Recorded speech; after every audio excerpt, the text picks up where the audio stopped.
ఉన్న దేవుడు.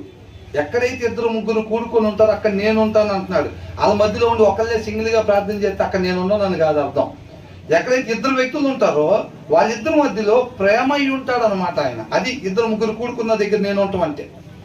అంతే తప్ప అయ్యో నేను ఒక విషయం గురించి ప్రార్థన చేద్దాం అనుకుంటున్నా, నేను ఒక్కనే చేస్తే దేవుడు ఎండ కాబట్టి ఒక ఇద్దరికి ఫోన్ చేసి మీ ఇద్దరు కూడా వస్తే మనం ముగ్గురు కూడుకొని ఉన్నట్టు ఉంటుంది కాబట్టి మన ముగ్గురు ఉన్నప్పుడు నేను చేస్తే ప్రార్థన దేవుడు దాన్ని ఆలకిస్తాడు అనేది కాదు. నువ్వు రహస్యంగా వెళ్ళి తలుపేసుకొని ప్రార్థన చేయమన్నాడు. మరి అక్కడ ఇద్దరు ముగ్గురు కూడుకొని ఉంటారుగా, ఆ ప్రార్థన ఏందా?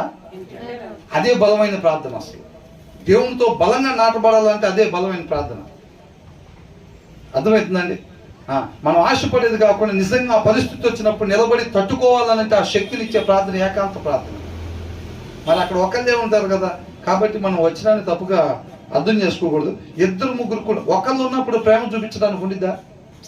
ప్రేమ చూపించాలంటే రెండో వ్యక్తి కావాలి, అవునా కదా? ఆయన ప్రేమ అయి ఉన్నాడు. బహుశా అందుకని మనిషిని తయారు చేసుకుని ఉంటాడు దేవుడు. ఎందుకని? ఆయన వెలకట్టలేని ప్రేమ చూపించాలంటే అవతల ఇంకొకరు ఉండాలి కదా, అవునా కదా? అందుకని ఆయన ప్రేమమయుడని మనం అనుకుంటున్నాం. కాబట్టి ఏంటంట, ఇద్దరు ముగ్గురు ఉన్న దగ్గర ప్రేమ ప్రేమయ్యి ఉన్న దేవుడు వాళ్ళ మధ్యలో ఉంటాడన్నమాట. ఆయన ఏ ప్రేమ అయి ఉన్నాడో ఆ ప్రేమ కలిగి ఉండాలి మనం. నిస్వార్థమైంది, వెలకట్టలేనిది, త్యాగపూరితమైంది, అవునా? ఆయన ప్రేమ ఎలాంటిది? లోక సంబంధమైందా?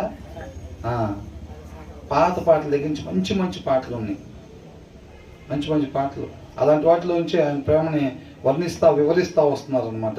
కాబట్టి ఎవరైతే ఆ ప్రేమని వృద్ధి చేసుకొనగోరుచున్నాడో అలాగా నాకు ఎవరితో కలహాలు లేకుండా ఉండాలి, నాకు అందరితో ఆ దేవుని ప్రేమ నేను కలిగి ఉండాలి. ఎదుటి వాళ్ళు అర్హత లేకపోయినా, ఏమీ చూడకుండా, వాళ్ళలో ఏ మంచి లేకపోయినా, నాది ఏ మంచి లేకపోయినా, నన్ను దేవుడు ఏ రీతిగా ప్రేమించి నా కోసం ప్రాణం పెట్టాడో మిగతా వాళ్ళ దగ్గర కూడా నేను అటువంటి ప్రేమని కనపరిచేవాడిగా ఉండాలి అని ఎవరికైతే ఆ గోరుచున్నాడో వాళ్ళు ఏం చేయాలంట? అంటే దాని ముందు కూడా చదవాలి. తప్పిదములు ఏం చేస్తారంట? దాచిపెట్టను, దొరికారా? అవునా? పెద్ద భక్తుల్లో బిల్డప్ ఇస్తున్నారు కదా. ఈ విషయం తీసుకెళ్ళి ఊరు మొత్తం చెప్తే వాళ్ళు పెద్ద భక్తులు కాదని తెలిసిపోయింది అందరికి. అక్క గురించి మొత్తం చెప్తే కానీ ఈ విషయం వెళ్ళి ఆమె ఇట్లాంటిదమ్మా అని చెప్తే అన్నిట్లాంటి చూడమ్మా అని చెప్తే ఊరు మొత్తం అబ్బో అవునా ఈ బైబుల్ తీసుకెళ్ళి పెద్ద భక్తులు అనుకుంటున్నాం, ఇదే ఈ సంగతి అని అనుకుంటారులే.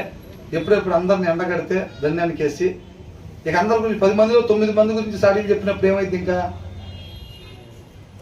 అయితే నువ్వు ఒక్కడే మంచోడు అనమాట అనుకుంటారు కదా. నేను ఒక్కడనే మంచోడు అని చెప్పి ఎవరు డైరెక్ట్గా చెప్పరు. పోయి ఈయన ఎట్లా అంటాడు, ఆమె ఎట్లా